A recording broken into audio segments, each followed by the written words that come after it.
When Giulietta's father gave her an impossible choice, abandon her dream or her home, she walked away with nothing but hope. A stranger's porch, a weathered sign, and one quiet man may just lead her to everything. Before we get into the story, comment below where in the world you are watching from today. The late afternoon sun cast long shadows across the empty country road as Giulietta Ramos stood alone, a worn suitcase gripped tightly in her hand. At 24, she never imagined she'd be here. Stranded with nowhere to go, her father's harsh words still ringing in her ears. "You made your choice. Don't bother coming back." Those words had played over and over in her mind since she'd walked out of her childhood home 3 hours ago. Her father, the only family she had left since her mother died when she was 12, had given her an impossible choice: give up her dreams of becoming a teacher or leave his house forever. "Teaching won't put food on the table," he had argued, his face red with anger. "I didn't pay for that fancy degree so you could make pennies. The Rodriguez family needs someone to run their business accounts, and they're willing to pay good money. That's the future I want for you." But Giulietta couldn't give up on the one thing she'd worked so hard for. Teaching wasn't just a job to her, it was a calling, something her mother had inspired in her. So she had packed her bags and walked out, with no plan except to follow her heart. Now, as the sun dipped lower, doubt began to creep in. She had less than $200 to her name, student loans hanging over her head, and not a single friend close enough to take her in. The nearest town was still miles away, and her feet ached from walking. That's when she saw it, a weathered wooden sign at the entrance to a long dirt driveway. "Westridge Farm, help wanted." Giulietta hesitated. She knew nothing about farming, but right now, she needed work, any work. With a deep breath, she turned onto the drive and followed it toward a 2-story farmhouse in the distance. The white paint was peeling in places, but the house had a solid, welcoming look to it. A large red barn stood nearby, and fields stretched out on either side. As she approached the porch, her heart pounded. She set down her suitcase, straightened her blouse, and knocked on the door. For a long moment there was silence, then heavy footsteps approached, and the door swung open. Nathaniel Ward stood in the doorway, tall and broad-shouldered, with work roughened, hands and eyes the color of a summer sky. At 30, his face already showed lines of someone who spent long days in the sun. He looked at Giulietta with surprise, then curiosity. "Can I help you?" His voice was deep and quiet. Giulietta lifted her chin slightly. "I saw your sign about help wanted." Nate's eyes moved briefly to the suitcase at her feet, then back to her face. He didn't ask why a young woman was standing on his porch with all her belongings, looking like she'd been walking for hours.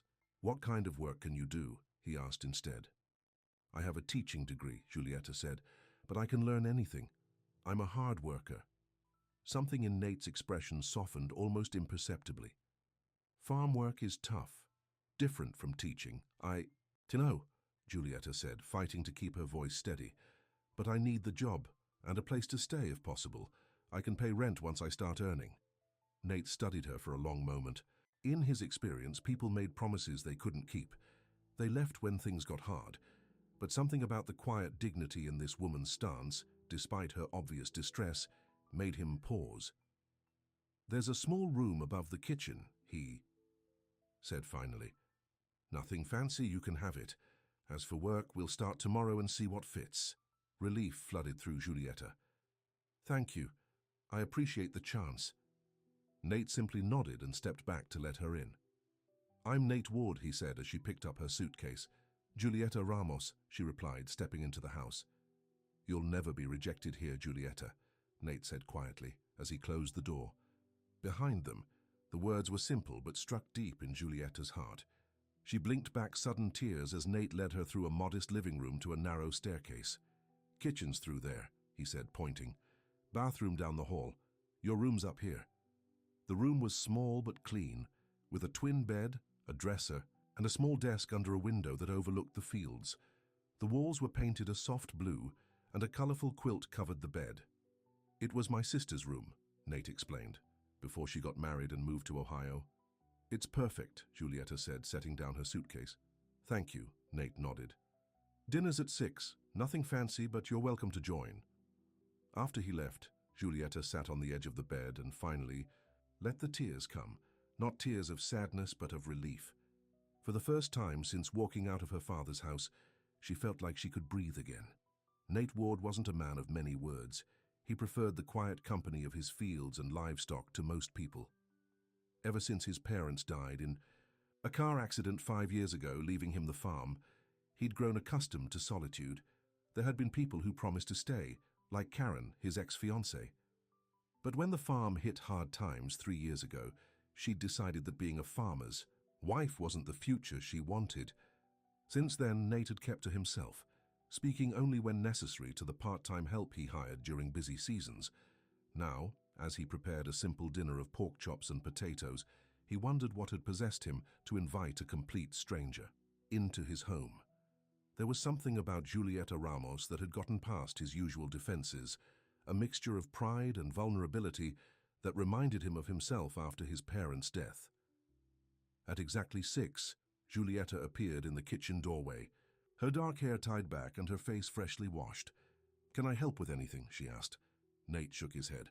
"Just about done. Have a seat." They ate mostly in silence, but it wasn't uncomfortable. Giulietta looked like she was lost in thought, and Nate respected that.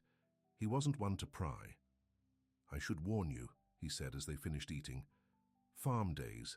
Start early, we'll be up at 5, Giulietta nodded. "I'm ready." "We'll see," Nate replied, but there was no judgment in his tone, just simple honesty. After dinner, Giulietta insisted on washing the dishes. As she worked, Nate sat at the table with a mug of coffee, going through a stack of papers, bills, and invoices from the look of them. "Is the farm doing well?" Giulietta asked, immediately regretting the personal question. To her surprise, Nate answered, "Good years and bad. This one's somewhere in between. Drought in the spring hit us hard, but the summer rain helped some. Do you manage it all alone?" "Mostly. Got Miguel, who helps with the livestock and field work. Comes by most days. Otherwise, it's just me." Giulietta dried her hands on a towel. "Well, now you have me too, for whatever I can do to help." Nate looked up at her, and for the first time a small smile touched his lips. "Guess I do." True to his word, Nate knocked on Giulietta's door at 5 the next morning. She was already awake, having spent a restless night thinking about her father and wondering if she'd made a terrible mistake. But as she followed Nate down to the kitchen and accepted a mug of strong coffee, she felt a new resolve strengthen within her. "First things first," Nate said, handing her a plate of scrambled eggs and toast. "Breakfast.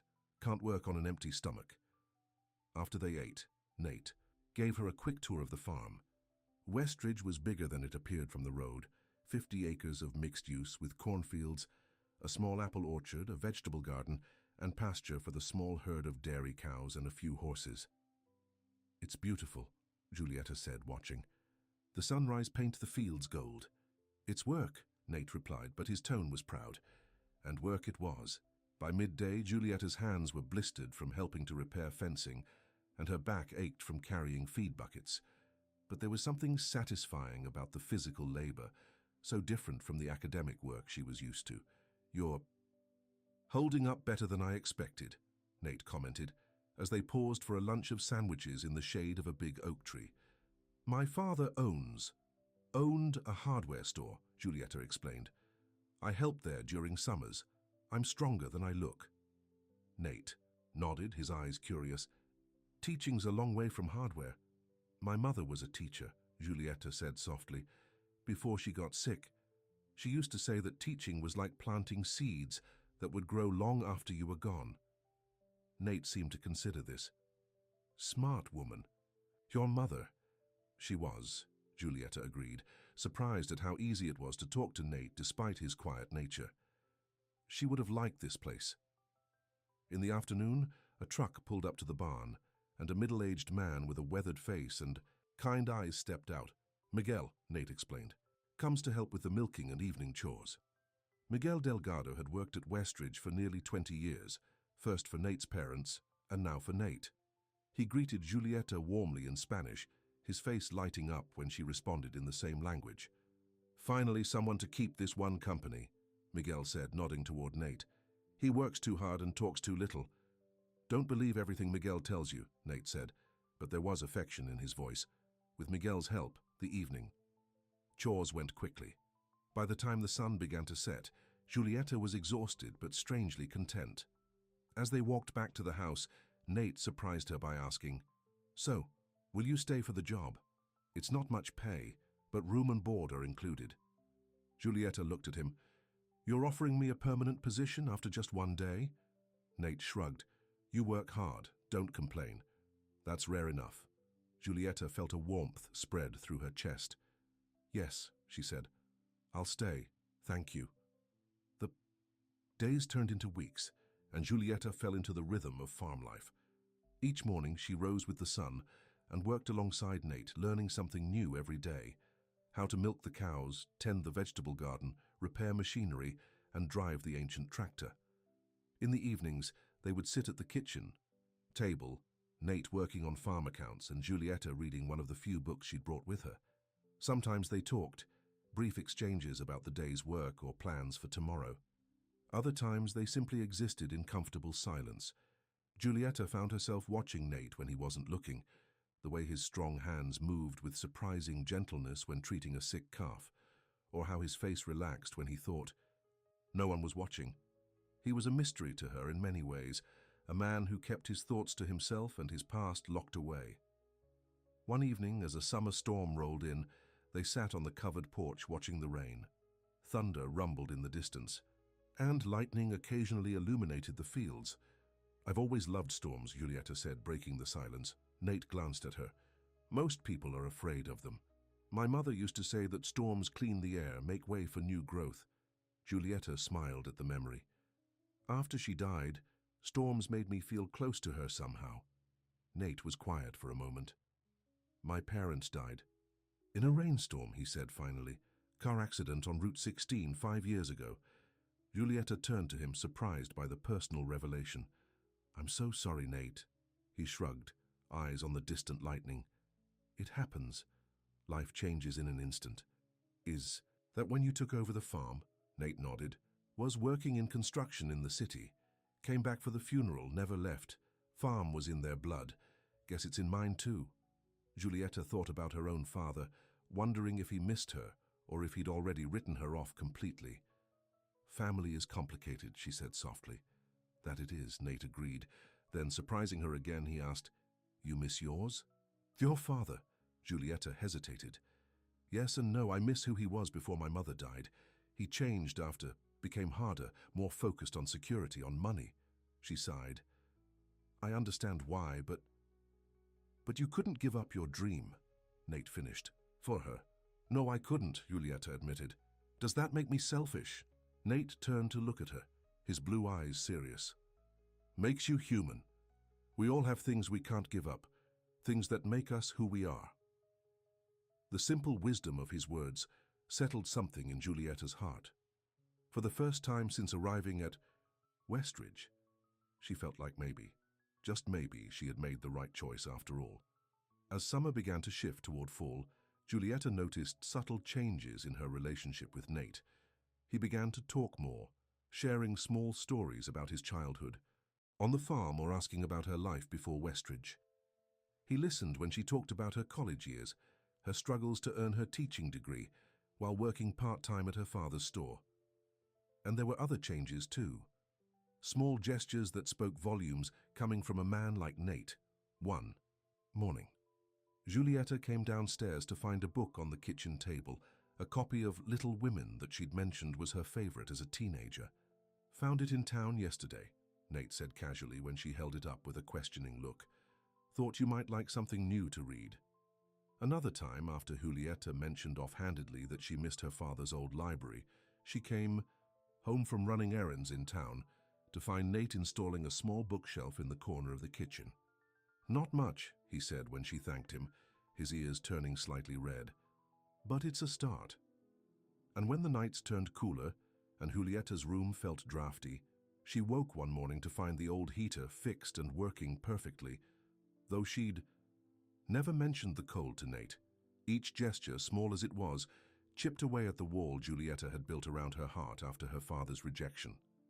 Here at Westridge, she was valued not for what she could give up or become, but simply for who she was.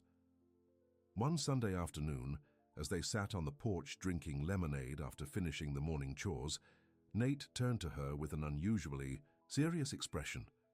"Got something to say," he began, setting down his glass. Giulietta felt a flutter of anxiety. Was he going to ask her to leave? Had she done something wrong? "This place," Nate continued, gesturing vaguely at the farmhouse, "and the land beyond may not be much, but it's yours too now." Giulietta stared at him, not sure she understood. "What do you mean?" Nate looked uncomfortable, as he always did when expressing feelings. "Mean you belong here, if you want to. Not just a job. A home." Tears sprang to Giulietta's eyes before she could stop them. "Nate, don't need to answer," he said quickly, standing up. "Just wanted you to know." As he turned to go back inside, Giulietta caught his hand. The touch was electric, and both of them froze for a moment. "Thank you," Giulietta said, her voice thick with emotion. "That means more than you know."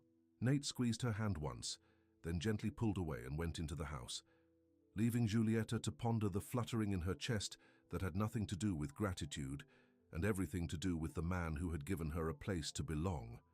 But even as happiness bloomed within her, a small voice of doubt whispered in the back of her mind. Her father's voice. "You'll come running back when the world turns on you." Would this last? Could she truly trust in this new life, this new whatever was growing between her and Nate? Or was she setting herself up for another heartbreak? Giulietta pushed the thoughts away, focusing instead on the solid reality of Westridge Farm, the home she had found when she least expected it. Whatever the future held for now, she was exactly where she needed to be. The harvest season brought a flurry of activity to Westridge. Nate hired additional temporary workers to help bring in the corn crop and pick the apples in the small orchard. Giulietta found herself coordinating meals for everyone, stepping naturally into a role that needed filling. "You're good with people," Nate observed one evening as they sat on the porch, watching the sunset after a long day. "They listen to you," Giulietta smiled. "It's the teacher in me, I guess. Organizing, planning. You miss it. Teaching." The question caught her off guard. She had been so busy adapting to farm life that she'd barely had time to think about the career she'd trained for. "Sometimes," she admitted, "I still hope to teach someday, but right now this feels right." Nate nodded, a thoughtful expression on his face. "County school's always looking for substitutes. Could look into it if you wanted, for the off-season." Giulietta turned to him in surprise. "You wouldn't mind?" "Why would I mind?" Nate asked, genuinely puzzled. "It's your dream, isn't it?" The simple acceptance in his words warmed Giulietta to her core. How different from her father, who had seen her dreams as a rejection of his plans for her. "Yes," she said softly. "It is." They sat in comfortable silence as the sky turned from gold to deep purple. Finally, Nate spoke again, his voice quiet but firm. "I meant what I said before, about this being your home too."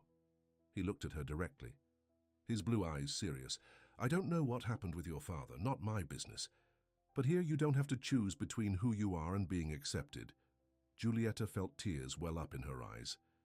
"Nate, But whatever she might have said was interrupted by the sound of a car coming up the driveway, an unusual occurrence, in the evening. They both stood as headlights cut through the growing darkness, illuminating a sleek black sedan that was starkly out of place in the rural setting. The car stopped, and the driver's door opened. A man stepped out, tall with silver-streaked dark hair and a bearing that spoke of authority and impatience. Giulietta gasped, her hand flying to her mouth. "Dad?" Carlos Ramos stood by his car, looking around with a critical eye before his gaze settled on the porch, on Giulietta standing next to Nate. His expression was unreadable as he walked toward them. "Giulietta," he said, his voice carefully controlled, "I've been looking for you." Nate glanced at Giulietta, noting her pale face and the slight trembling of her hands. Without a word, he moved, slightly closer to her, a silent show of support. "How did you find me?" Giulietta asked, her voice steadier than she felt. "You called Maria Rodriguez last week," Carlos said, referring to Julietta's childhood friend. She mentioned you were working on a farm in this area. It wasn't hard to narrow down which one. An uncomfortable silence fell. Finally, Carlos sighed. Can we talk privately? Giulietta hesitated, then nodded. We can go inside. As she moved to lead her father into the house, Nate touched her arm lightly. I'll be right out here if you need me, he said quietly. The reassurance gave Giulietta strength as she led her father into the living room, closing the door behind them. Carlos looked around at the modest furnishings with barely concealed judgment. So, this is where you've been hiding, he said. I haven't been hiding, Giulietta replied.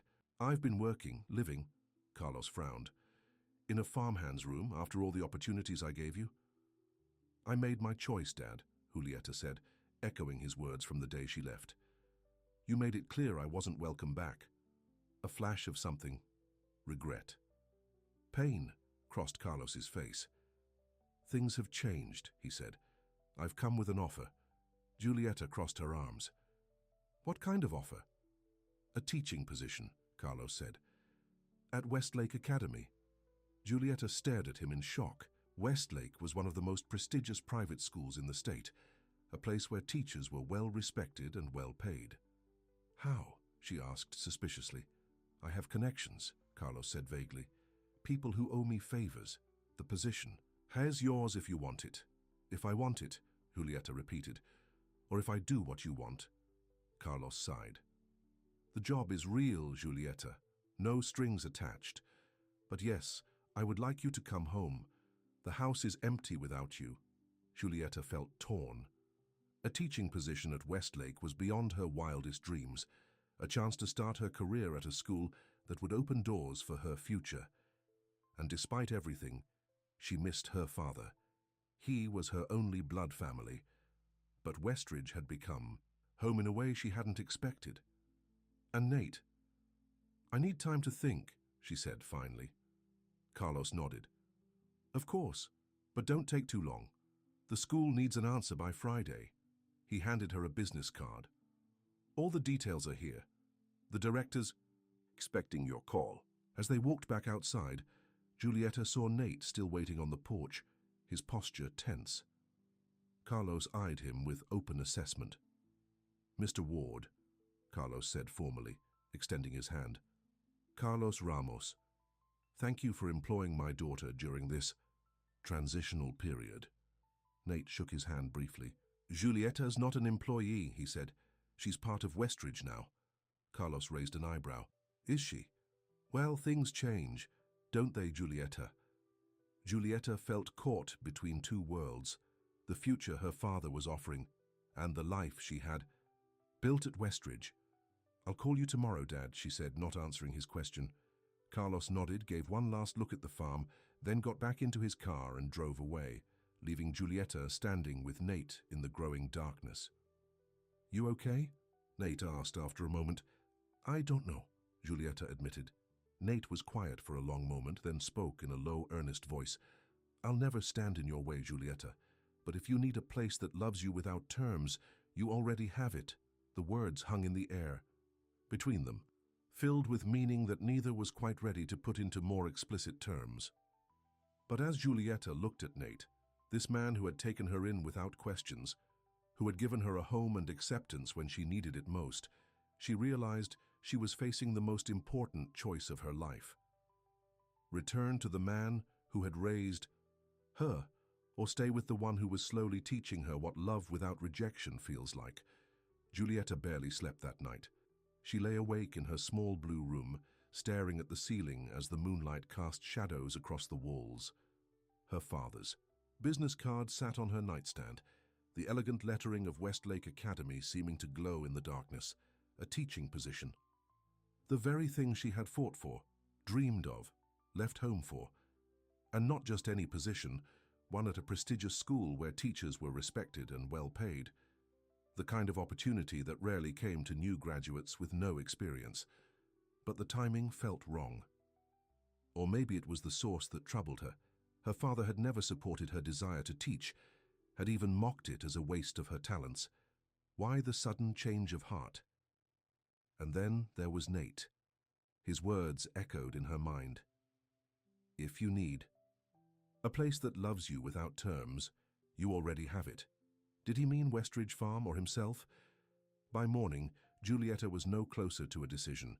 She dressed quickly and went downstairs to find Nate already at the kitchen table, drinking coffee and looking over some paperwork. "Morning," he said, glancing up at her. "Coffee's fresh." Giulietta poured herself a mug and sat across from him. "Nate, about last night." "None of my business," he interrupted, looking back down at his papers. "Your choice to make." His tone wasn't unkind, but Giulietta felt a distance that hadn't been there before. "It is your business," she said quietly. "What happens here affects you too." Nate set down his pen and looked at her directly. "True enough, but I meant what I said. Won't stand in your way." "That's not what I'm asking," Giulietta said, frustration creeping into her voice. "I'm asking what you want."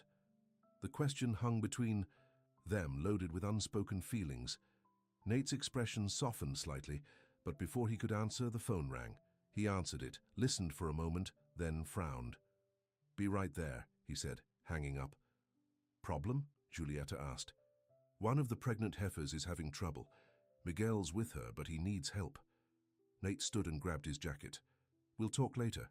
Giulietta nodded, disappointed but understanding the priorities of farm life. "I'll come too. Maybe I can help." They spent the morning in the barn, helping the young cow deliver her first calf. It was difficult work, but when the calf finally emerged, wet, wobbly but alive, Giulietta felt a rush of joy unlike anything she'd experienced before. "She did it," she whispered, watching as the mother cow began to lick her newborn clean. Nate, standing close beside her, nodded. "Life goes on," he said simply. But when he looked at Giulietta, there was warmth in his eyes that made her heart skip. They walked back to the house together, tired but content. "I need to call my father," Giulietta said as they reached the porch. "I promised," Nate nodded. "Use the phone in the office, more private." Giulietta smiled her thanks and went inside. In the small room that served as Nate's office, she dialed her father's number, her stomach tight with nerves. "Giulietta," Carlos answered on the second ring. "Have you made your decision?" "Not yet," she admitted. "I need more information." "Why Westlake? Why now?" There was a pause on the other end. "Because I was wrong," Carlos said finally, the words clearly difficult for him. "You should teach. It's what your mother would have wanted." The mention of her mother caught Giulietta off guard. "Dad?" "Just come home," Carlos said, his voice softening. "We can talk properly. I've kept your room exactly as it was." Giulietta felt tears prick her eyes. "I'll come tomorrow," she decided. "Just to talk. I'm not making any promises, sir." "That's all I ask," Carlos said, relief evident in his voice. "I'll expect you around noon." After hanging up, Giulietta sat for a long moment, emotions swirling inside her. Part of her wanted to believe her father had genuinely changed, that he now accepted her choices. But another part remembered the disappointment and anger in his eyes when she'd defied him. And beneath it all was the growing feeling she had for Nate, something new and fragile that she wasn't ready to name. When Giulietta told Nate about her plan to visit her father the next day, he simply nodded and offered to drive her to the bus station in town. "I can drive myself back afterward," she added quickly. "If I decide to come back." Something flickered in Nate's eyes. "If?" Giulietta looked away. "I don't know what I'm going to do yet. The teaching job it's what I've always wanted." Nate was quiet for a moment. "Westridge will still be here," he said finally, "whatever you decide." That night, Giulietta packed a small overnight bag just in case. As she folded a blouse, there was a knock at her door. "Come in," she called. Nate entered, looking slightly uncomfortable. He held something in his hand, a small wrapped package. "Got something for you," he said, holding it out. "For good luck tomorrow." Surprised, Giulietta took the package and carefully unwrapped it. Inside was a delicate silver chain with a small pendant, a tiny silver apple. "Nate," she breathed, looking up at him. "It's beautiful." "Teacher's apple," he explained, his ears turning slightly red. "Saw it in town last week. Thought of you." The simple gift moved Giulietta deeply. "Thank you," she said, stepping forward to hug him before she could think better. Of it? Nate stiffened for a moment, then his arms came around her, strong and secure. They stood like that for a long moment, neither willing to pull away first. Finally, Nate stepped back. "Should get some rest," he said gruffly. "Early start tomorrow." But at the door, he paused and turned back. "Giulietta," he said, his voice low and serious. "Just remember, what's right for you is what matters. Not what your father wants, not what I want, what you want." After he left, Giulietta sat on her bed, holding the silver apple pendant. She fastened it around her neck, the cool metal settling against her skin like a promise. The next morning dawned clear and cool. Giulietta dressed carefully in her best jeans and a pretty blouse, the silver pendant visible at her throat. Nate was unusually quiet as he drove her to the bus station, his hands tight on the steering wheel. "I'll call," Giulietta promised as they pulled up to the station. "To let you know when I'm coming back." Nate nodded. "Be safe," he said simply. As the bus carried her away from Westridge toward the town where she'd grown up, Giulietta felt like she was being pulled in two directions. Ahead was the comfort of the familiar, the chance at a career she'd dreamed of, and the only family she had left. Behind was a new life, hard work that satisfied in unexpected ways, and a man whose quiet strength had become more important to her than she'd realized. The bus ride gave her time to think, to sort through her feelings. By the time she arrived at her hometown, she had a plan. She would hear her father out, see the school, meet the director, and then make her decision based on facts, not emotions. The taxi dropped her off in front of the two-story brick house where she'd grown up. It looked exactly the same. The neat garden, the white trim, the porch swing where she used to read for hours as a child. Taking a deep breath, Giulietta walked up the path and knocked on the door. Carlos opened it immediately, as if he'd been waiting by the window. "Giulietta," he said, his face lighting up. "You're here." He stepped forward to embrace her, and Giulietta found herself returning the hug despite everything. He was still her father, and part of her had missed him deeply. Come in," Carlos said, taking her bag. "I've made lunch, your favorite. Chicken enchiladas." The house smelled wonderful, bringing back memories of family meals before her mother's illness, when laughter had been common in these rooms. Giulietta followed her father to the dining room, where the table was set with the good china they usually only used for holidays. "You've gone to a lot of trouble," Giulietta observed as they sat down. "It's not every day my daughter comes home," Carlos replied. "Even if it's just a visit." They ate, making careful small talk about people Giulietta knew in town, about the hardware store, about the weather. It wasn't until they were having coffee that Carlos finally broached the subject of Westlake Academy. "I've arranged for you to meet Dr. Peterson, the director, tomorrow morning," he said. "He's very interested in meeting you." "How did you even get me this opportunity?" Giulietta asked. "I have no teaching experience yet." Carlos looked slightly uncomfortable. "The Petersons are old friends. They need a fifth-grade teacher immediately.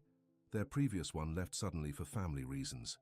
When I mentioned your degree, Edward was willing to meet you." Giulietta raised an eyebrow. "And the fact that you donated to their new library wing." "Last year had nothing to do with it." Carlos had the grace to look sheepish. "I may have reminded him of that, yes. But Giulietta, this is how the world works. Connections matter. Once you're in the door, your talent will keep you there." Giulietta sipped her coffee, considering this. "And if I take this job, what happens between us? Will you accept that teaching is my choice?" "Yes," Carlos said firmly. "I was wrong to try to force you into accounting. Your mother would be so disappointed in me." He sighed. "After she died, I became obsessed with security, with making sure you would always be taken care of. I forgot that she would have wanted you to follow your heart." The sincerity in his voice touched Giulietta. "Thank you for saying that, Dad." Carlos reached across the table and squeezed her hand.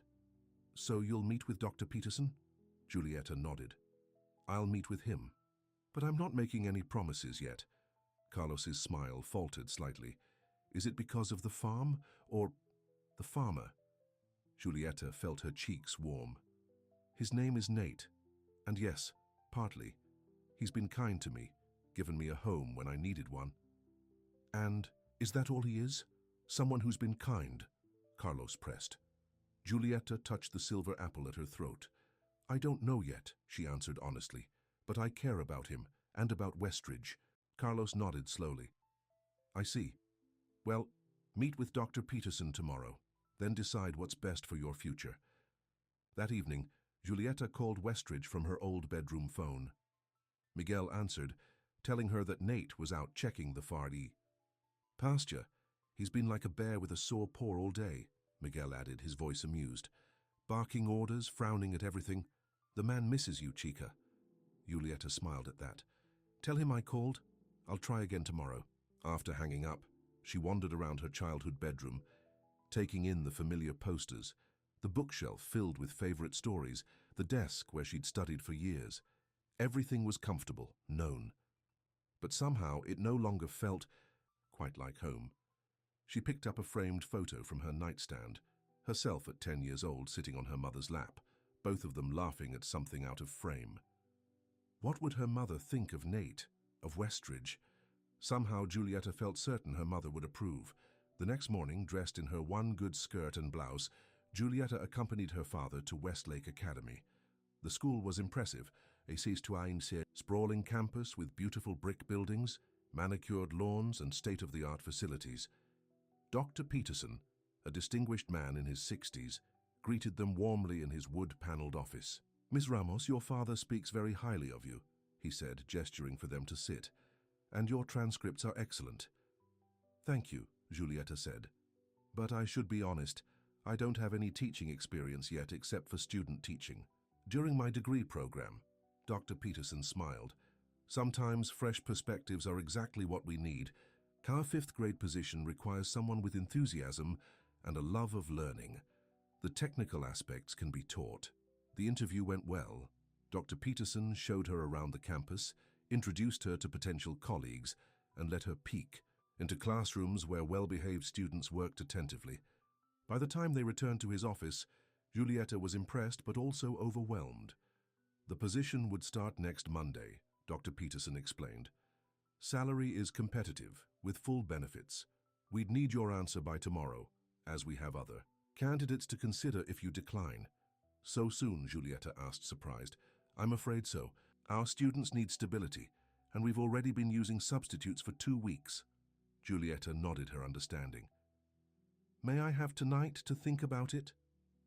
Of course. Call me tomorrow by noon. Dr. Peterson handed her his card. And Miss Ramos? I think you'd fit in very well here. On the drive home, Carlos was barely containing his excitement. Well, what do you think? It's perfect, isn't it? It's a wonderful school, Giulietta agreed, but I need time to think. Carlos frowned slightly. What is there to think about? This is the opportunity of a lifetime. Dad, Giulietta said firmly, I need to make this decision myself. No pressure. Carlos sighed but nodded. You're right. I promised. He patted her hand. Whatever you decide, I'll support you. Back at the house, Giulietta tried calling Westridge again. This time, Nate answered. Giulietta, he said, his deep voice sending a wave of homesickness through her. Everything okay? Yes, she said. I met with the school director today. The position is real. 5th grade teacher, starting next week. There was a pause. Sounds like a good opportunity. It is, Giulietta agreed, but I'm not sure yet. What's stopping you? Nate asked quietly. Giulietta closed her eyes, wishing she could see his face. A lot of things. Westridge, the farm, you. Another pause, longer this time. Told you before, I won't stand in your way. That's not the same as asking me to stay, Giulietta pointed out. Nate was silent for so long that Giulietta thought they'd been disconnected. Finally he spoke, his voice low and earnest. Don't want to ask you to give up your dream for mine. That's what your father did. The truth of his words hit Giulietta hard.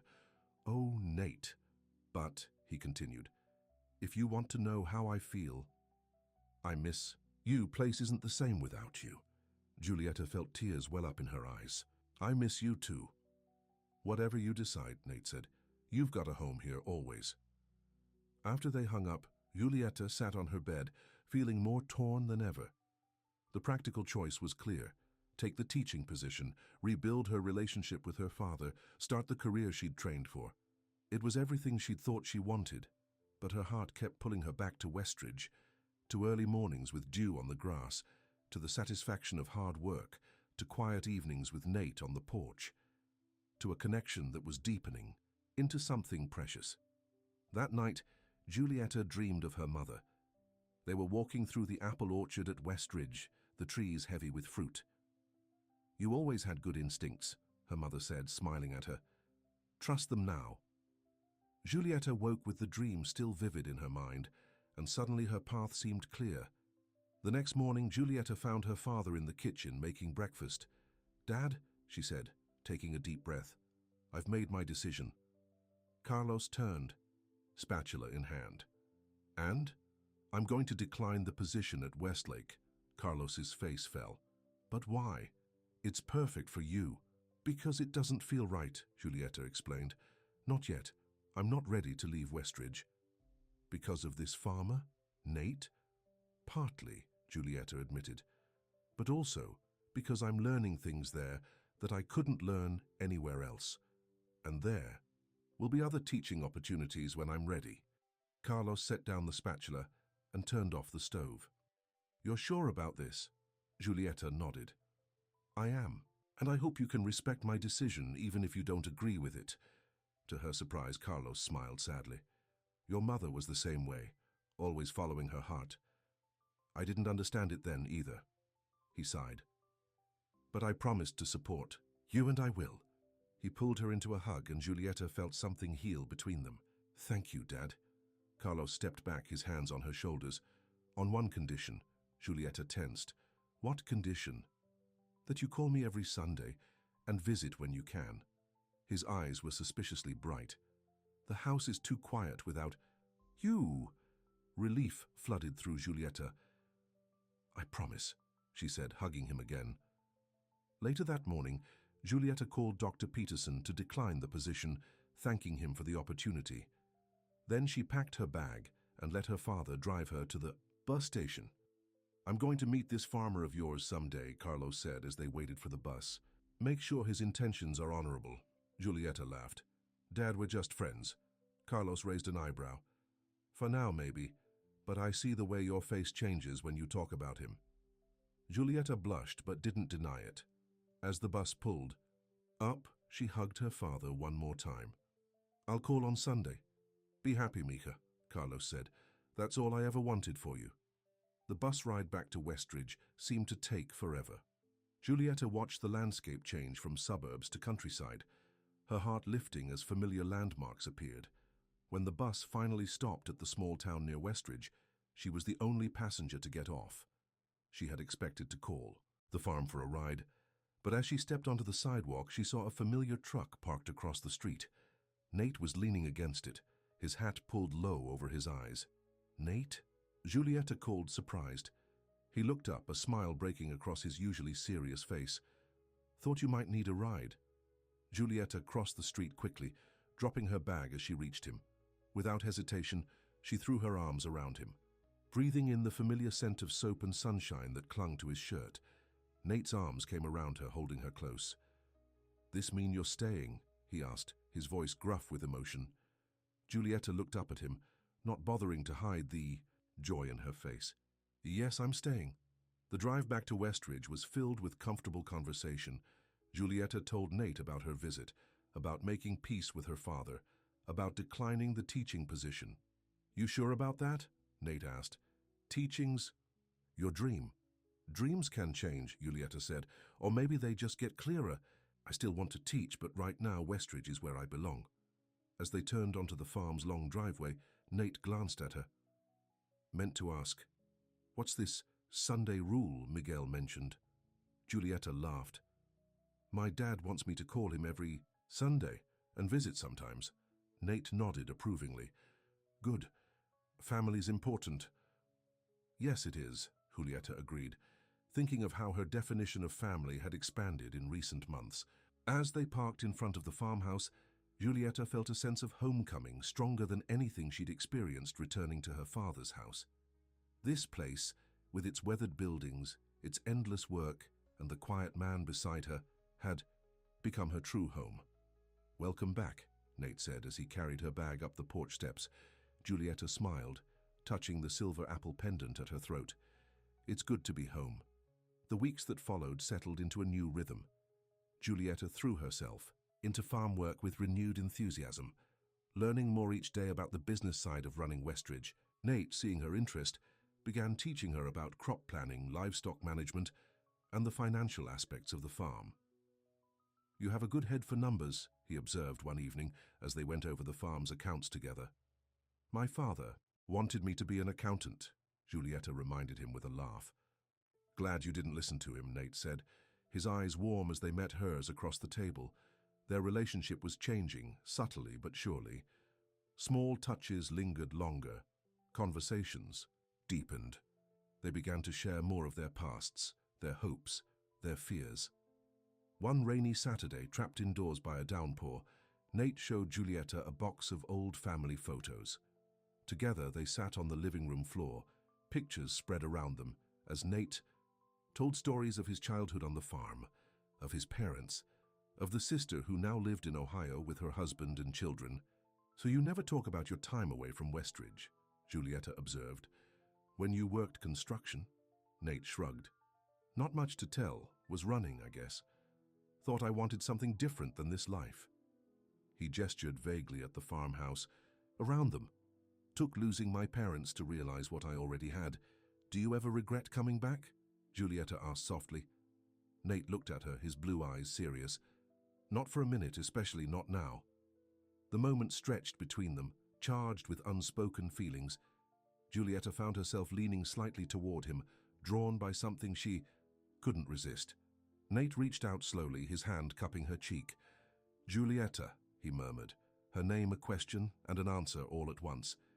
Then he was kissing her, gently at first, then with growing certainty as she responded. His arms came around her, strong and sure, as the rain drummed on the roof above them.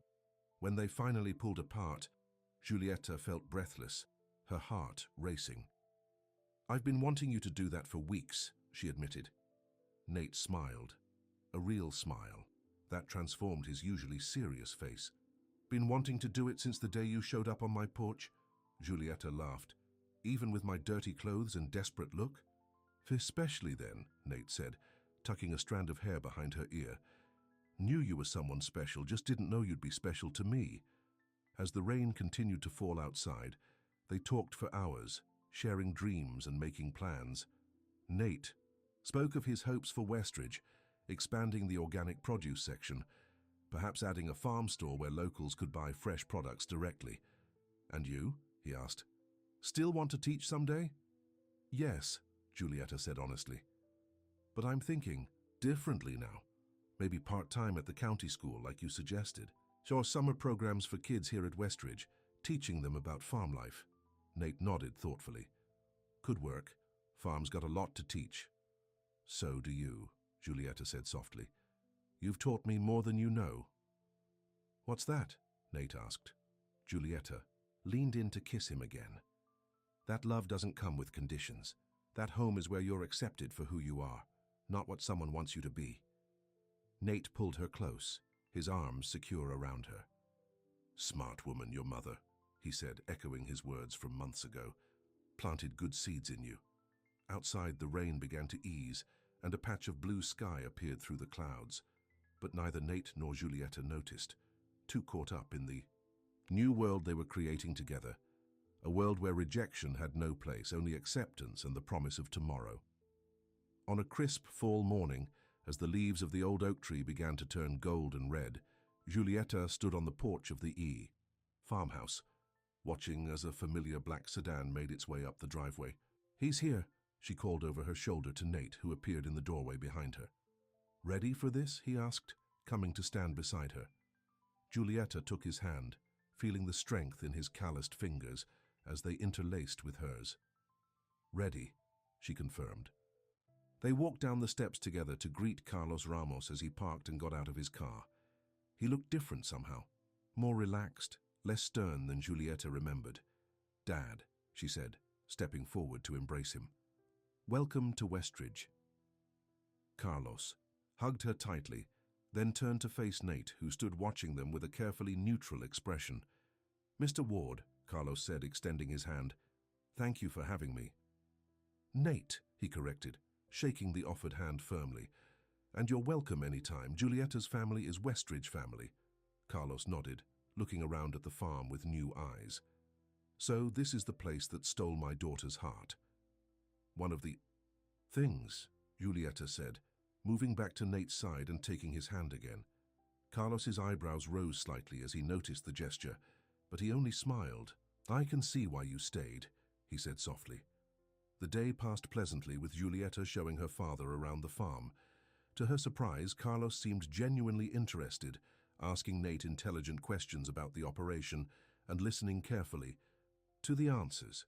"You run a tight ship here," Carlos commented as they walked back from touring the fields. "It's impressive." "It's a lot of work," Nate replied. "But worth it." "Yes," Carlos agreed, watching as his daughter walked ahead of them, stopping to pet one of the farm cats. "Some things are worth any amount of work."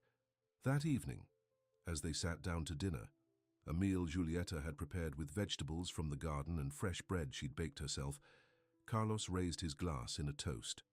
"To Westridge," he said, "and to the happiness my daughter has found here." Giulietta felt tears prick her eyes as she lifted her own glass. "And to family," she added, "both old and new." Nate's eyes met hers across the table, full of a promise that made her heart swell. Whatever the future held, she had found her place in the world. A place where love came without conditions and rejection was only a distant memory. And as the three of them talked and laughed in the warm kitchen, with the first stars appearing, in the darkening sky outside, Giulietta knew that her mother had been right all along. What was essential was following your heart and trusting that the rest would fall into place. Carlos stayed the weekend, and by the time he left on Sunday afternoon, something had shifted in his relationship with both Giulietta and Nate. There was a new respect in the way he spoke to them, a genuine interest in their plans for the farm. "I'll see you for Thanksgiving," he asked as he prepared to leave, the question tentative. "Actually," Giulietta said, glancing at Nate, who nodded encouragingly, "we were hoping you'd come back next weekend for a small celebration." "Celebration?" Carlos repeated, puzzled. Giulietta held out her left hand, where a simple ring with a small diamond now rested. "Nate asked me to marry him last night, and I said yes."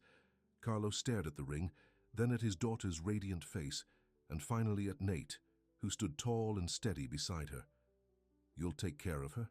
Carlos asked, his voice suddenly husky. "Every day of my life," Nate promised. Carlos nodded, blinking rapidly. Then, to both their surprise, he pulled Nate into a quick, firm hug. "Welcome to the family, son." As Carlos drove away, Giulietta leaned against Nate, watching the car until it disappeared down the driveway. "That went better than I expected," she said. Nate slipped his arm around her waist. "Your father's learning the same lesson you taught me." "What's that?" Giulietta asked, looking up at him. Nate smiled, bending to kiss her softly. "That sometimes the people we love make choices we don't understand. But if we want to keep them in our lives, we have to let them make those choices." Giulietta returned his kiss, feeling the truth of his words deep in her heart. "And sometimes," she added, "those choices lead to exactly where we're meant to be." Together, they turned and walked back toward the farmhouse, toward the life they were building together, a life founded on acceptance, understanding, and love without conditions. A life where rejection had no place, only the promise of all the tomorrows yet to come.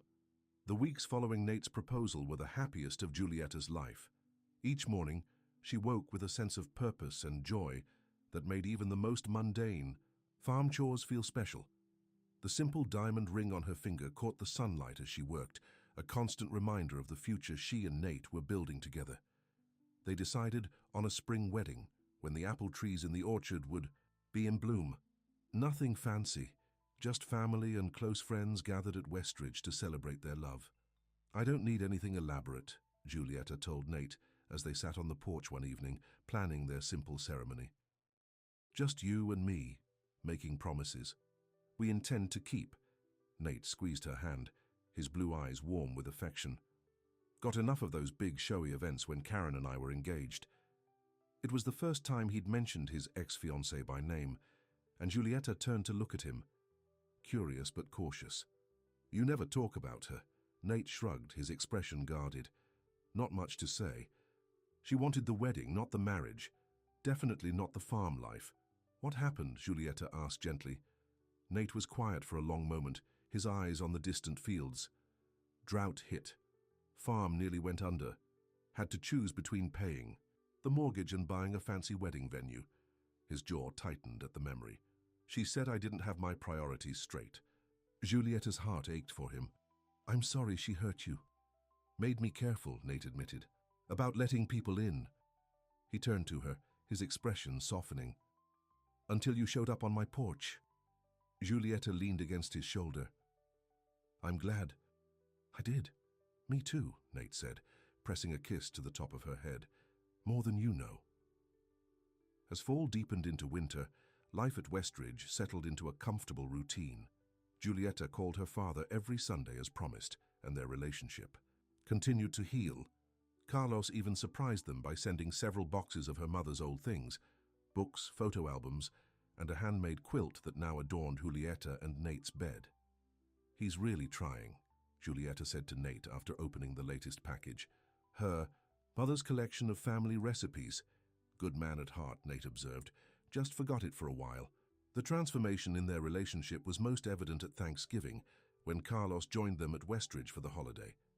He arrived bearing gifts, a new coffee maker for the kitchen, a bottle of expensive whiskey for Nate, and news that made Giulietta's eyes widen in surprise. I've sold the hardware store, Carlos announced over dinner. What? Giulietta nearly dropped her fork.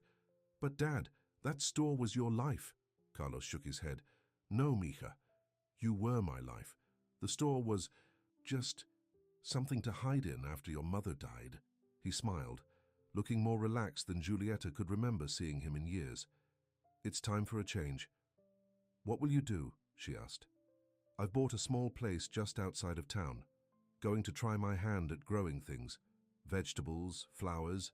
Your mother always wanted a garden. He glanced at Nate. I may need some advice from time to time. Any time, Nate said, raising his glass in a toast. Welcome to the growing business. Later, as they washed dishes together, Giulietta bumped her father's shoulder gently with her own. I'm proud of you, Dad. Carlos's eyes grew misty. I'm the one who's proud. You stood your ground, followed your heart, just like your mother would. Have. He dried his hands on a towel. She would have loved Nate, you know. I know, Giulietta said softly. I think she led me to him, in a way. December brought heavy snow, transforming Westridge into a winter wonderland. The farm work slowed, giving Nate and Giulietta more time together in the evenings. They sat by the fireplace, planning their future, talking about changes they wanted to make to the farmhouse before the wedding. Thinking of turning the old study into a nursery, Nate said one night, his voice casual as he stoked the fire.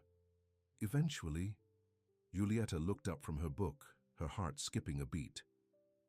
A nursery? Nate's ears reddened slightly. If you want kids, someday. I do, Giulietta said, moving to sit beside him on the hearth. I've always wanted a family. Nate pulled her close, his arms strong around her shoulders. You'll be a wonderful mother, and you'll be an amazing father, Giulietta replied, resting her head against his chest. They sat like that for a long time, watching the flames dance in the fireplace, each lost in visions of the family they hoped to create together. January brought a surprise opportunity. The principal of the county elementary school called Giulietta, offering her a part-time position, teaching reading to struggling students 3 afternoons a week.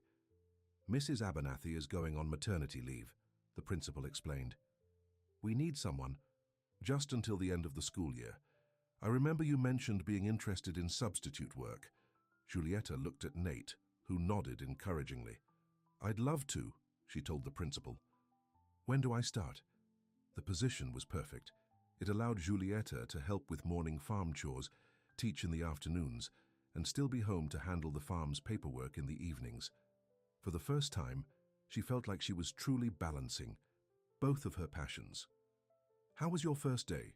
Nate asked when she returned home, her cheeks flushed with cold and excitement. "Wonderful," Julieta said, hanging up her coat. "The kids are amazing, so eager to learn. One little boy, Tommy, couldn't believe it when he read a whole paragraph by himself." Nate smiled, handing her a mug of hot chocolate. "Told you you'd be a natural." Julieta sipped the sweet drink gratefully. "It feels right, Nate. Teaching part-time, helping here on the farm, like I don't have to choose anymore." "Never wanted you to choose," Nate said, pulling her close. "Just want you to be happy." "I am," Julieta assured him, stretching up to kiss him softly. "Happier than I ever thought possible." February brought wedding preparations into full swing. Julieta found a simple white dress in a boutique in town, and Miguel's wife offered to make alterations. Nate ordered a new suit, and Carlos insisted on paying for the catering, a local restaurant that would set up tables in the barn, which they planned to decorate with fairy lights and spring flowers. "Nothing fancy," Julieta reminded everyone, "just simple and meaningful." But as the wedding date approached, Julieta began to notice something troubling. Nate was growing distant, spending longer hours in the fields or the barn, often coming to bed late after she was already asleep. At first, she attributed it to the stress of planning for spring planting while also preparing for the wedding. But when she found him sitting alone in the dark kitchen at midnight, staring into a cold cup of coffee, she knew something was wrong. "Nate," she said softly, sitting across from him. "Talk to me, please." He looked up, his eyes troubled. "Just thinking." "About what?" Nate was silent for a long moment. "About us, the wedding, the farm." A cold feeling settled in Julieta's stomach. "Are you having second thoughts?" "No," Nate said quickly, reaching for her hand. "Not about you. Never about you." "Then what?" Nate sighed heavily. "Got a letter from the bank today. They're calling. In part of the farm loan early. Need $20,000 by the end of next month." Julieta's eyes widened. "Can they do that?" "Fine print says they can. Farm's been making payments on time, but they've changed their lending policies." Nate ran a hand through his hair in frustration. "Don't have that kind of cash on hand, not with what we've spent on equipment repairs this winter." "We'll figure it out," Julieta said, squeezing his hand. "We could postpone the wedding, use that." "Money?" "No," Nate interrupted firmly. "Won't let the bank take that from us too." He stood up, pacing the kitchen. "I'll find another way. Maybe sell the south field, the one you just improved with irrigation?" Julieta shook her head. "There has to be another solution." "Been racking my brain for days," Nate admitted. "Nothing comes to mind that doesn't involve losing part of the farm or going deeper into debt." Julieta stood and went to him, wrapping her arms around his waist. "We'll face this together, Nate. That's what partners do." He held her tightly, burying his face in her hair. "Don't want to burden you with this, not right before our wedding." "Your burdens are my burdens now," Julieta said firmly. "Let me help." That night, as Nate finally slept beside her, Julieta lay awake, thinking hard. There had to be a solution, a way to save both the farm and their wedding plans. And slowly an idea began to form. The next morning, Julieta waited until Nate left to check on a pregnant cow before making a phone call. "Dad, it's me. I need to ask you something important." She explained the situation, the bank's demand, the threat to Westridge, Nate's distress. "He's too proud to ask for help," she finished. "But I'm not. Not when it comes to our future." Carlos was quiet for a moment. $20,000 is a lot of money, Mija." "I know," Julieta said. "And I wouldn't ask if there was any other way. We can pay you back, maybe not all at once, but—" "Stop," Carlos interrupted gently. "You don't need to convince me, I'll help." Relief flooded through Julieta. "Really?" "On one condition," Carlos said, his tone serious. Julieta tensed. "What condition?" "That you don't tell Nate the money came from me. The man has his pride, and I respect that." Julieta frowned. "I don't want to lie to him, Dad. Not asking you to lie," Carlos clarified. "Just to be creative with the truth. Tell him you found some money your mother left you. or that it's an early wedding present. Giulietta bit her lip, torn between gratitude and discomfort. I don't know, Tis. Trust me on this, Giulietta, Carlos said. Sometimes a man needs to save face, especially when it comes to providing for his family. After they hung up, Giulietta sat at the kitchen table, troubled by her father's suggestion. She didn't want to start her marriage with a deception, even a well-intentioned one. But she also understood what her father meant about Nate's pride. When Nate returned, his face tight with worry, Giulietta made her decision. I think I have a solution for the bank problem, she said carefully. Nate looked at her, hope and wariness mingling in his expression. What kind of solution? My mother left. Some money in a special account, Giulietta said, the half-truth bitter on her tongue. For my future. I never touched it because because it was the last thing she gave me.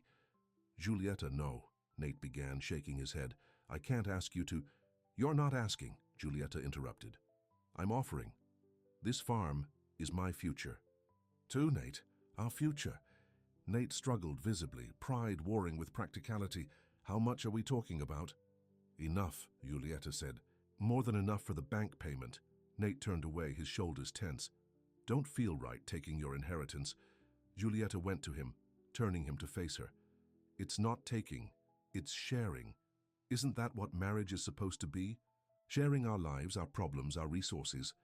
Nate looked down at her, his blue eyes troubled. Would pay you back. Every penny.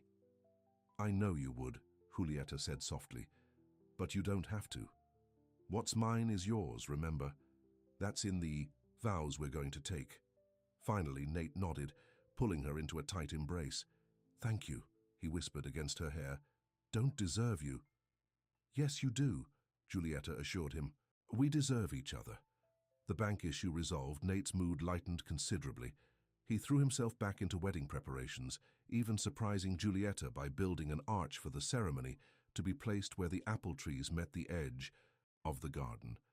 But even as things fell into place for their special day, Giulietta couldn't shake the uneasiness she felt about the deception. Small as it was, it lay between them like a shadow. 3 weeks before the wedding, Giulietta was at the elementary school, finishing up her afternoon reading group, when the school secretary appeared at her classroom door. Ms. Ramos? There's someone here to see you. Giulietta looked up, surprised to see Karen Matthews standing in the doorway. Nate's ex-fiancée was everything Giulietta wasn't. Tall, blonde, elegant in a way that seemed out of place in their small rural community. Hello, Giulietta, Karen said, her voice pleasant but cool. Do you have a minute? Dismissing her students, Giulietta gestured for Karen to enter the now empty classroom. This is unexpected, she said, trying to keep her voice neutral. Karen smiled, though it didn't reach her eyes. I heard you and Nate are getting married. Congratulations. Thank you, Giulietta replied cautiously. How did you hear? Small town. Karen shrugged. News travels fast. She walked around the classroom, examining the children's artwork on the walls. So you're a teacher. That explains it. Explains what? Giulietta asked, a defensive edge creeping into her voice. Karen turned to face her. Why you're willing to bury yourself at Westridge? You're used to modest ambitions. Giulietta felt her cheeks flush with anger. There's nothing modest about working. Hard for something you believe in. Is that what Nate told you? Karen laughed lightly. He's very good at making poverty sound noble. Why are you here, Karen? Giulietta asked directly. It's been years since you and Nate were together. Karen's smile faded. I came to warn you. Westridge is a sinking ship. That farm has been in financial trouble for years. We're doing fine, Giulietta said firmly, though the recent bank issue flashed through her mind. Are you? Karen raised an eyebrow. No unexpected bills? No bank problems? The specific mention sent a chill through Giulietta. How would you know about our finances? Karen examined her manicured nails. My father sits on the board at First National, the bank that holds Nate's loan. She looked up, her expression almost pitying. The loan they're calling in early. Giulietta stared at her, realization dawning. You're behind this. You convinced the bank to demand that payment. Karen didn't deny it. Consider it a favor. Now you know what you're getting into before the wedding, not after. But why? Giulietta demanded. Why would you do this? Because Nate Ward rejected me, Karen said, her composure slipping for the first time. He chose that failing farm over me, and no one rejects Karen Matthews. Giulietta felt a surge of protective anger. You're still punishing him after all this time? I'm trying to save you from making my mistake, Karen insisted. That farm will drain everything from you. Your youth, your dreams, your resources. You're wrong, Giulietta said, gathering her papers with shaking hands. Westridge isn't draining anything from me. It's giving me more than I ever dreamed possible. Karen laughed dismissively. Love blinds us all at first, but reality has a way of clearing your vision. She moved toward the door, then paused. When it does, remember this conversation. After Karen left, Giulietta sat at her desk, trembling with anger and shock. The bank demand hadn't been random. It had been a deliberate attempt to hurt Nate, to stress their relationship before the wedding, and it had almost worked. That evening, Giulietta waited until after dinner to tell Nate about Karen's visit. She's behind the bank calling in the loan, she explained, watching his face carefully. Her father is on the board. Nate's expression darkened. Should have guessed. Timing was too convenient. Why would she still want to hurt you after all this time? Giulietta asked. Nate sighed, leaning back in his chair. Karen doesn't like to lose, never has. When I cancelled the wedding, chose the farm over her fancy plans, damaged her pride. She tried to make me doubt you, doubt Westridge, Giulietta admitted. Said the farm would drain everything from me. Nate looked at her, vulnerability in his eyes. Maybe she's right. Farm life isn't easy, never will be. Would understand if you... Stop, Giulietta interrupted, taking his hand. I'm not Karen. I don't need fancy things or status. I need this... She gestured around the kitchen. A real home, real love. Relief softened Nate's features. Still want to marry me? Even knowing there might be more trouble ahead? More than ever, Giulietta assured him, moving to sit in his lap. Karen did us a favor, actually. Now we know what we're up against. Nate wrapped his arms around her. Need to talk to the bank. Find out if we can refinance, get different terms. We'll figure it out together, Giulietta said, resting her head on his shoulder. But first, I need to tell you something. She took a deep breath and confessed about the money, that it had come from her father, not from her mother's non-existent account. I'm sorry I wasn't completely honest, she finished. Dad thought it would hurt your pride if you knew the money came from him. To her surprise, Nate chuckled. Your father understands men better than I gave him credit for. You're not angry? Giulietta asked, relieved. Nate shook his head. Grateful, to both of you. He kissed her softly. But no more secrets, okay? Even well-intentioned ones. No more secrets, Giulietta agreed, returning his kiss. The next day, Nate went to town to speak with the bank manager. He returned looking cautiously optimistic. Made some progress, he told Giulietta. Manager admitted the early call-in was unusual. Agreed to review the decision, especially after I mentioned Karen's involvement. Do you think it will work? Giulietta asked. Maybe, Nate said. Either way, we'll be okay. Got your dad's loan as backup if needed. The following week brought good news. The bank reversed its decision, allowing their loan to continue on its original payment schedule. The manager even hinted that Karen's father had been asked to recuse himself from decisions involving Westridge Farm. Seems even bank boards have standards, Nate observed wryly. With the financial crisis averted, they returned to wedding preparations with renewed enthusiasm. Spring was approaching rapidly, and the apple trees in the orchard were already showing tiny buds that would soon burst into bloom. Carlos arrived a week before the wedding, rolling up his sleeves to help with any task that needed doing. He and Nate fell into an easy camaraderie, working side by side to prepare the barn for the reception. Never thought I'd enjoy physical labor, Carlos admitted one evening, rubbing his sore muscles. But there's something satisfying about it. Told. You growing things gets in your blood, Nate said, passing him a cold beer. Giulietta watched them from the kitchen window, her heart full. Her two favorite men, once so different, now finding common ground. The night before the wedding, Nate's sister Abigail arrived from Ohio with her husband and children. The farmhouse, filled with laughter and conversation, as the extended family gathered for a rehearsal dinner in the newly decorated barn. "This place has never looked so beautiful," Abigail said, admiring the fairy lights strung across the ceiling beams. "Mum and Dad would be so happy to see it like this." "Wish they could be here," Nate said quietly. Abigail squeezed his arm. "They are, in a way, and they would love Julieta." She smiled across the room at her soon-to-be sister-in-law. "You did good, big brother." After dinner, following tradition, Julieta prepared to spend her last night as a single woman away from Nate. She would stay in town with her father at the small bed and breakfast. "See you tomorrow," she said, kissing Nate goodbye on the porch. Under the apple blossoms, Nate held her close, reluctant to let her go. "Can't wait to make you my wife." "I already am, in all the ways that matter," Julieta whispered. "Tomorrow just makes it official." The morning of the wedding dawned clear and perfect, with just enough breeze to carry the scent of apple blossoms across the farm. In her room at the bed and breakfast, Julieta sat at the vanity as Abigail helped with her hair, weaving small white flowers into her dark curls. "Nervous?" Abigail asked, meeting Julieta's eyes in the mirror. "Not about marrying Nate," Julieta replied with a smile, "just hoping everything goes smoothly." A knock at the door interrupted them. Carlos entered, looking handsome in his new suit, a small box in his hands. "I have something for you," he said, his voice thick with emotion. "It was your mother's." He opened the box to reveal a delicate pearl necklace with a small diamond pendant. "She wore this on our wedding day," Carlos explained. "Said she wanted you to have it for yours." Tears filled Julieta's eyes as her father fastened the necklace around her throat. "It's perfect," she whispered. "Thank you, Dad." Carlos kissed her forehead. "Your mother would be so proud of the woman you've become, Mija. So proud of the choices you've made."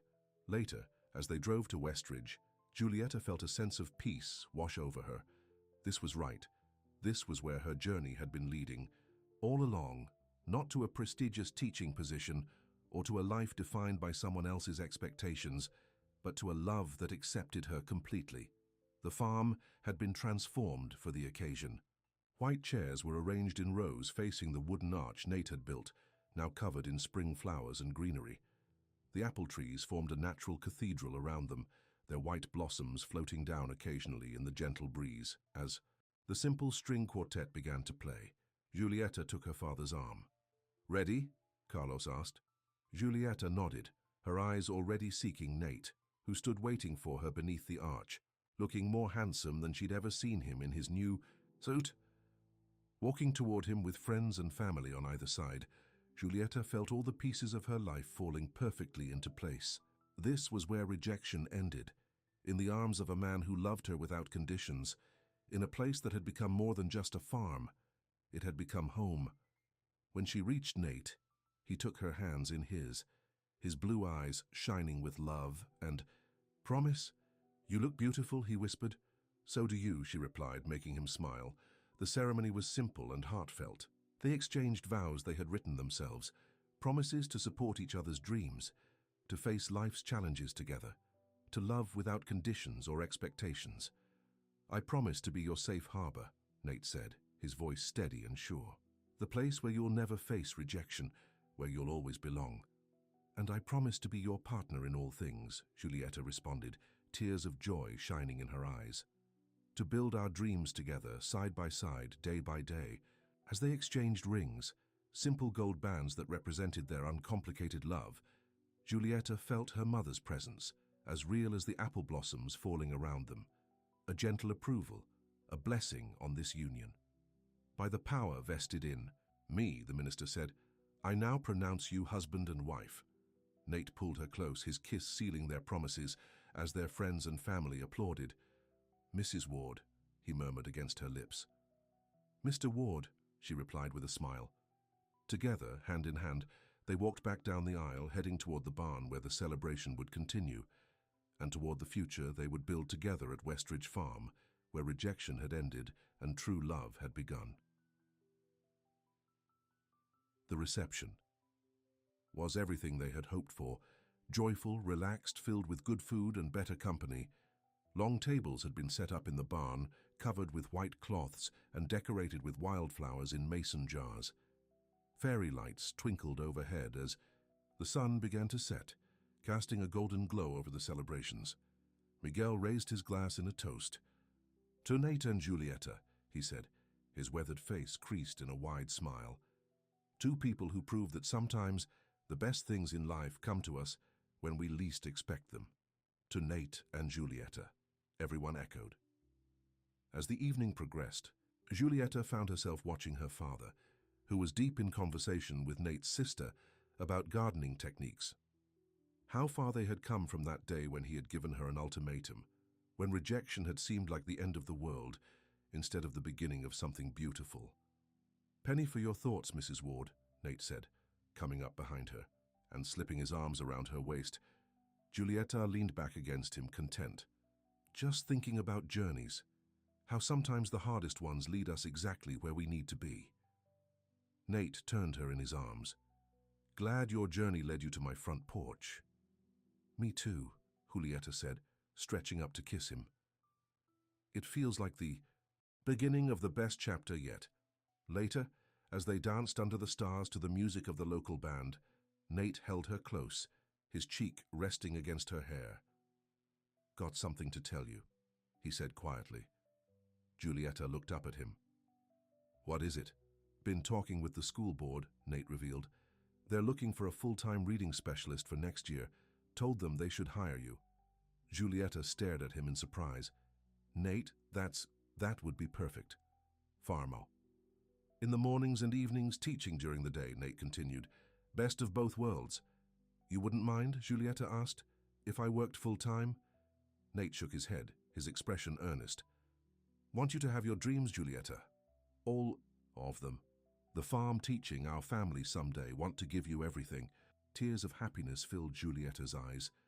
"You already have," she whispered. "You gave me a place where I'm loved without conditions, where rejection ends." Nate kissed her tenderly, right there on the dance floor under the stars, with their loved ones all around them. And in that perfect moment, Julieta knew that whatever challenges life might bring, they would face them together, on their terms, in their way, with the kind of love that accepts completely and rejects nothing. As the evening wound down and guests began to leave, Carlos approached the couple, a small envelope in his hand. "One more gift," he said, pressing it into Julieta's palm. "For both of you." Inside was a check, a substantial one. "Dad, you've already done so much," Julieta protested. Carlos shook his head. "This isn't from me. It's from your mother." "And They're confused expressions," he explained. "She had a life insurance policy. I've been saving it all these years, waiting for the right moment. This is it, the beginning of your life together."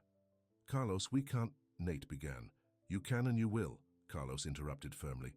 "Use it for the farm, for your future children's education, for whatever you need. It's what Eliza would have wanted." As Carlos hugged them both goodbye, promising to visit soon, Julieta felt a circle completing, her mother's legacy, living on in this new life she was building with Nate. Later that night, alone at last in the farmhouse that was now officially their shared home, Julieta and Nate stood on the porch looking out at Westridge Farm, at the fields and orchards that would sustain them, at the land that had brought them together. "Happy?" Nate asked, his arms secure around her shoulders. Julieta nodded, leaning into his embrace. "More than I ever thought possible." Above them, stars scattered across the night sky like promises of all the tomorrows yet to come. And Julieta knew with absolute certainty that she was exactly where she was meant to be, in the arms of a man who loved her completely, in a place where rejection had no power, only acceptance, only love. "Welcome home, Mrs. Ward," Nate whispered. And Julieta smiled, because she had been home from the moment she first set foot on Westridge Farm. She just hadn't known it yet. A year had passed since Julieta and Nate's wedding under the apple blossoms. Westridge Farm had flourished in that time, thanks in part to the investment they'd made with Carlos's gift. The new irrigation system had increased crop yields, and Nate's decision to convert part of their acreage to organic produce had attracted premium buyers from nearby cities. Giulietta had settled into her role as a full-time reading specialist at the county elementary school, finding deep satisfaction in helping struggling children discover the joy of books. The balance she'd struck between farm life and teaching felt perfect, challenging but rewarding in ways she'd never imagined when she first walked up Westridge's long driveway with nothing but a suitcase and broken dreams. On a warm Saturday morning in late spring, Giulietta stood in the kitchen preparing a special breakfast. It was their first wedding anniversary, and she wanted everything to be perfect. Nate had been up since dawn, handling the morning chores so she could sleep in, but she'd woken early anyway, too excited to stay in bed. As she whisked eggs for an omelette, she heard Nate's boots on the porch steps. He entered the kitchen, bringing with him the fresh scent of morning air and sunshine. "You're supposed to be sleeping," he said, coming up behind her to wrap his arms around her waist. Giulietta leaned back against him. "Couldn't. Too many plans for our anniversary." Nate pressed a kiss to her neck. "What kind of plans?" "First breakfast," Giulietta said, turning in his arms to kiss him properly. "Then I thought we could take a picnic to the pond, maybe go for a swim." "Sounds perfect," Nate agreed. "Got something for you too, a surprise." Giulietta's eyes lit up. "What kind of surprise?" "Wouldn't be a surprise if I told you," Nate teased, stealing another kiss before heading upstairs to shower. They ate breakfast on the porch, enjoying the view of the fields stretching out before them. The farm looked different now than when Giulietta had first arrived, more vibrant somehow, with new fencing, freshly painted outbuildings, and carefully tended crops in neat rows. "Remember our first breakfast together?" Giulietta asked, sipping her coffee. "I was so nervous, wondering if I'd made a huge mistake coming here." Nate smiled. "And I was wondering what possessed me to let a stranger into my house." "Best decision you ever made," Giulietta said with a laugh. "Second best," Nate corrected, reaching across the table to take her hand. "Marrying you was the best." After breakfast, they packed a picnic basket and walked hand in hand to the pond at the far edge of the property. It was a beautiful spot, surrounded by willows and wildflowers, with a small wooden dock jutting out over the clear water. Nate spread a blanket on the grass, and they sat together, enjoying the simple pleasure of each other's company in the sunshine. Giulietta rested her head on Nate's shoulder, feeling completely content. "Been thinking," Nate said after a while, his voice casual. "Maybe it's time to start working on that nursery we talked about." Giulietta looked up at him, her heart skipping a beat. "The nursery, you mean?" Nate nodded, a hopeful smile playing at his lips. "If you're ready for a family." "I've been thinking the same thing," Giulietta admitted. "I was going to bring it up today." Joy spread across Nate's face. "Yeah?" "Yeah," Giulietta confirmed, taking his hand and placing it gently on her stomach. "Actually, I have an anniversary gift for you too." Nate stared at her, realization dawning in his eyes. "Giulietta, are you saying—" She nodded, happy tears filling her eyes. "I found out yesterday. We're going to have a baby, Nate, in about 7 months." For a moment, Nate seemed frozen in shock. Then he pulled her into a fierce embrace, his shoulders shaking with emotion. When he finally pulled back, his blue eyes were wet with tears of joy. "A baby," he whispered, his hand returning to her still flat stomach with wonder. "Our baby." "Are you happy?" Giulietta asked, though she could clearly see the answer on his face. "Happier than I've ever been," Nate said, his voice thick with emotion. "Didn't think it was possible to love you more than I already did, but I was wrong." He kissed her then, pouring all his joy and love into the connection. When they finally parted, both breathless, Nate rested his forehead against hers. "Guess my surprise can wait," he said. "No, tell me," Giulietta insisted. "What is it?" Nate reached into his pocket and pulled out a small wooden box. "Made this for you," he said, opening it to reveal a beautiful charm bracelet. A single charm hung from the delicate silver chain, a miniature apple made of polished wood. "Nate, it's beautiful," Giulietta breathed, holding out her wrist so he could fasten it for her. "Thought we could add a charm each year," Nate explained, "to mark special moments. Giulietta examined the apple charm, turning it in the sunlight. You made this? Nate nodded. From one of the apple trees that died in the storm last fall, seemed fitting, new life from something that ended. It's perfect, Giulietta said, touching the charm gently. And now we'll need to add a baby charm. Next. First of many, I hope, Nate said, pulling her close again. They spent the rest of the morning by the pond, talking excitedly about the future, making plans for the baby's room, discussing names. The picnic lay almost forgotten as they dreamed together of the family they were creating. Should call your father, Nate said eventually. He'll want to know he's going to be a grandfather. Giulietta smiled at the thought. He'll be over the moon. He's been dropping hints for months. The news of Giulietta's pregnancy spread quickly through their small community. Miguel and his wife Maria immediately appointed themselves honorary grandparents, bringing traditional Mexican remedies for morning sickness and offering advice about childbirth and baby care. Carlos drove up from his new home the very weekend. After hearing the news, his car loaded with baby books, a handmade wooden cradle that had been in the family for generations, and bags of groceries. You need to eat well, he told Giulietta, unpacking fresh fruits and vegetables in the kitchen for the baby. Giulietta exchanged an amused glance with Nate. Dad, we live on a farm. We have plenty of fresh food. Never hurts to have more, Carlos said, unrepentant. He turned to Nate. And you? Are you taking good care of my daughter, making sure she rests enough? Trying to, Nate replied with a smile. But you know Giulietta, stubborn as they come. I wonder where she gets that from, Carlos muttered, but his eyes twinkled with good humor. The months of Giulietta's pregnancy passed in a blur of activity. At school, her students were excited about Mrs. Ward's baby, making cards and offering name suggestions that ranged from the sweet to the outlandish.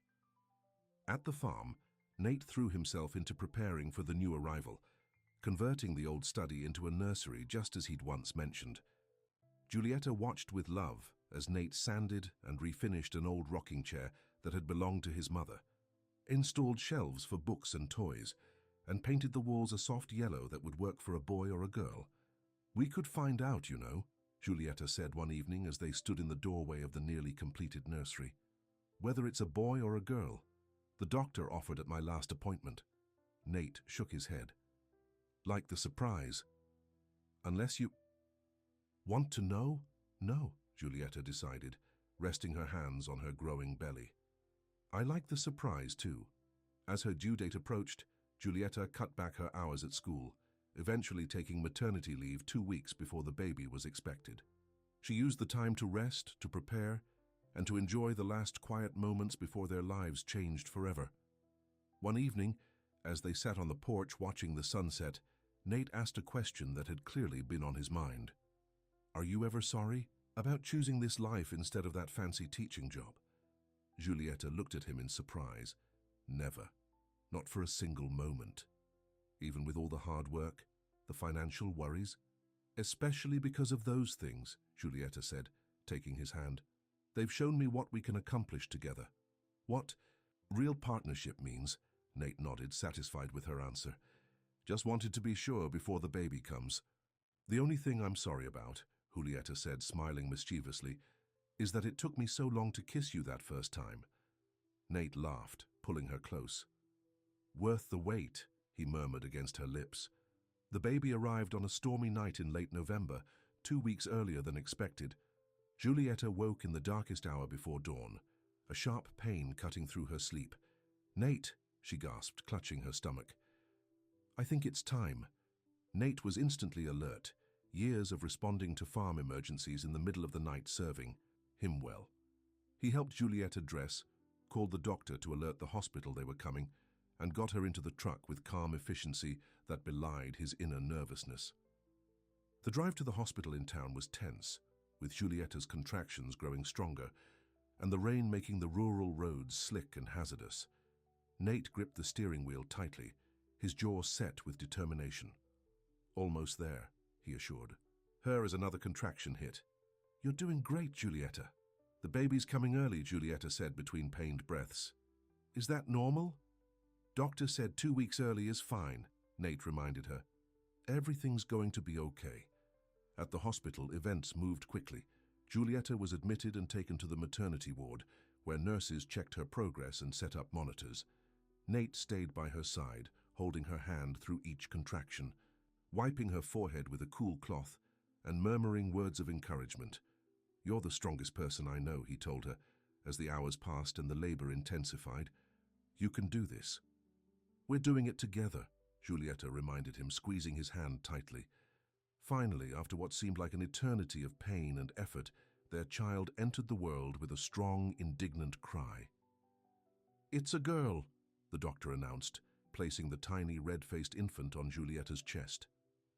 "A daughter," Nate whispered, his voice filled with awe as he looked down at the perfect little being they had created together. Giulietta felt tears of joy and exhaustion stream down her face as she cradled their baby girl. "Hello, little one," she said softly. "We've been waiting for you." Later, when mother and baby had been cleaned up and moved to a recovery room, Nate sat on the edge of the bed, unable to take his eyes off his daughter's tiny face. "She's perfect," he said for perhaps the 20th time. "She is," Giulietta agreed, "and she needs a name." They had discussed many possibilities over the months, but had never settled on one. Now, looking at their daughter's delicate features, Giulietta knew exactly what she wanted to call her. "What about Eliza?" she suggested. "After my mother." Nate's face softened. "Eliza Ward," he said, trying out the name. "I like it. Eliza Hope Ward," Giulietta amended, "because that's what she is, our hope for the future." "It's perfect," Nate agreed, carefully taking the sleeping infant from Giulietta's arms. "Hello, Eliza Hope. Welcome to the family." Carlos arrived the next morning, having driven through the night after Nate's phone call. He entered the hospital room cautiously, his eyes immediately drawn to the small bundle in Giulietta's arms. "Dad," Giulietta said, her face glowing despite her exhaustion. "Meet your granddaughter, Eliza Hope Ward." Carlos approached the bed slowly, emotion evident on his face. "Eliza," he repeated softly. "After your mother." "Is that okay?" Giulietta asked. Carlos nodded, unable to speak for a moment. When he finally found his voice, it was thick with feeling. "Your mother would be honored. May I hold her?" Giulietta carefully transferred the baby to her father's arms. Carlos cradled his granddaughter with a tenderness that brought tears to Giulietta's eyes, remembering how he had once held her the same way. "She has your mother's eyes," Carlos said, looking down at the infant who had opened her eyes to regard him solemnly. "The same shape." "And Nate's chin," Giulietta added, smiling at her husband who stood watching the scene with undisguised emotion. "She's a perfect combination of both of you," Carlos said, gently rocking the baby. "A new beginning." 3 days later, Giulietta and Eliza were cleared to go home.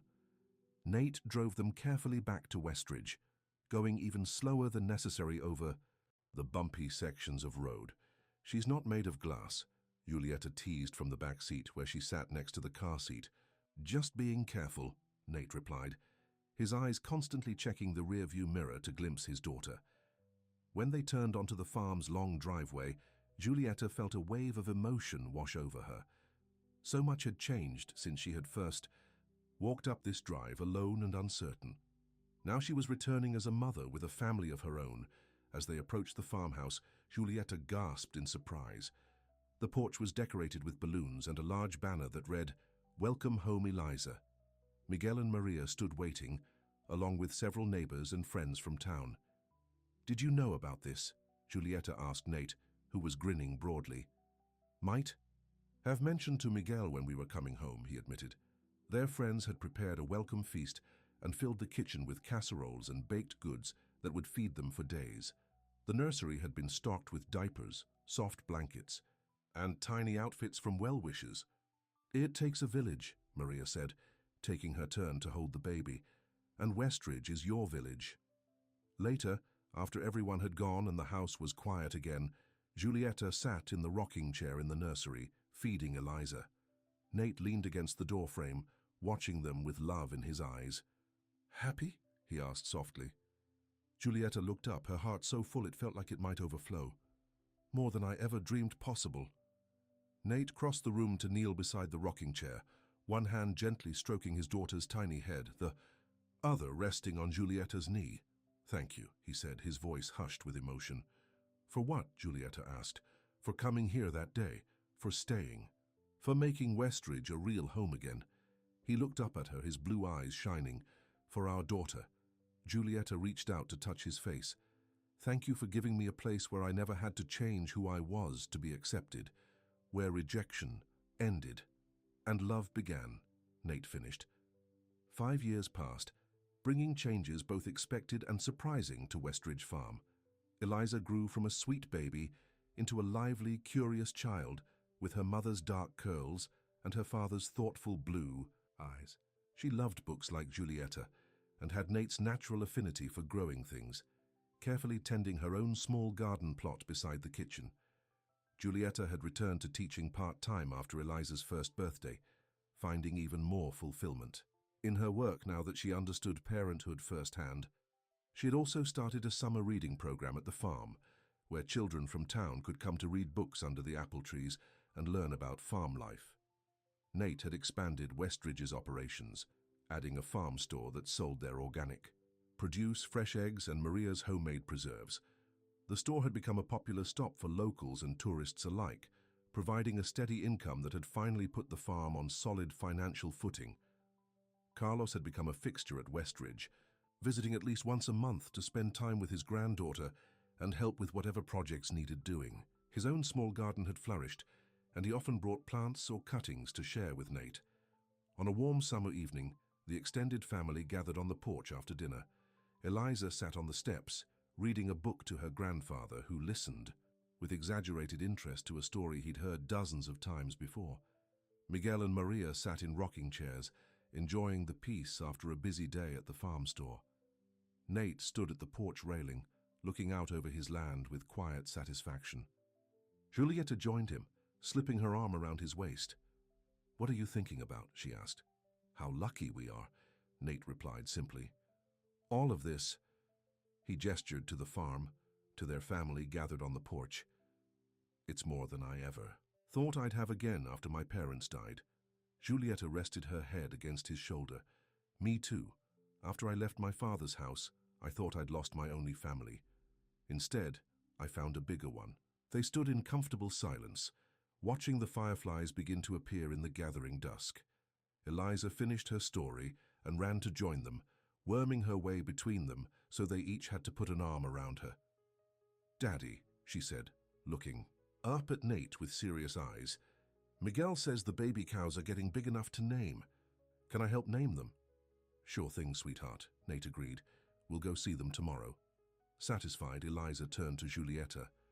"Mommy, when will I have a baby brother or sister to name?" The question caught Giulietta by surprise.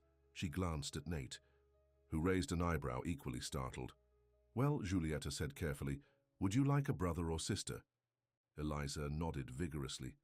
"Jose at school has a new baby sister. She's very small and cries a lot, but he says when she gets bigger, they can play together." "I see," Giulietta said, fighting a smile. "Well, that's something Daddy and I would need to talk about." "Talk about what?" Carlos asked, joining them at the railing. "Whether Eliza should have a sibling," Nate explained, his eyes meeting Giulietta's with a question in them. "Ah," Carlos said, picking up his granddaughter. "That's a big decision. But first I think it's someone's bedtime." "Not yet, Abuelo," Eliza protested, even as she yawned widely. "Yes, yet," Carlos countered, carrying her toward the door. "I'll read you one more story before sleep." When they had gone inside, followed by Miguel and Maria, who discreetly gave the couple some privacy, Nate turned to Giulietta. "So," he said, taking both her hands in his, "what do you think about Eliza's request?" Giulietta smiled up at him. "I think it's something worth considering, don't you?" "Been thinking about it for a while," Nate admitted, "waiting for the right time to bring it up." "And is this the right time?" Giulietta asked, stepping closer to him.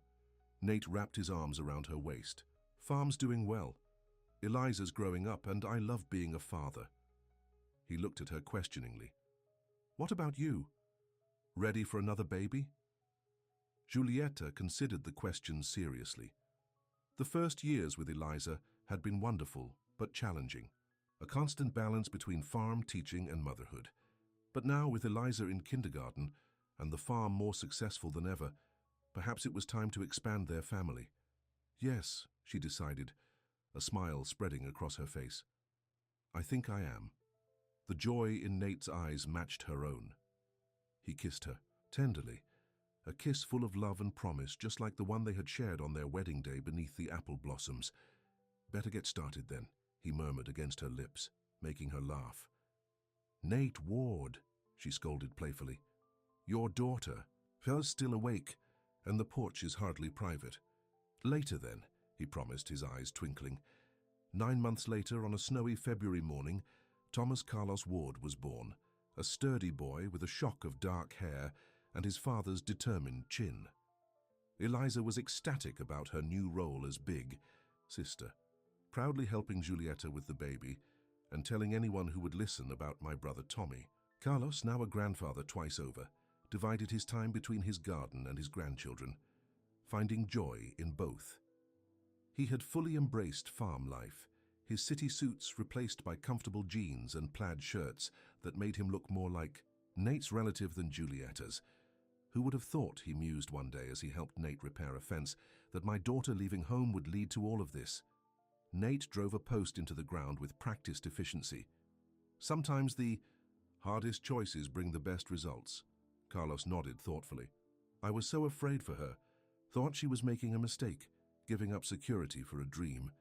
He looked across the field to where Julieta sat under a tree, baby Tommy in her arms and Eliza playing nearby. I couldn't have been more wrong. We all make mistakes, Nate said. What matters is learning from them. You're a wise man, Nate Ward, Carlos said, clapping him on the shoulder. No wonder my daughter loves you.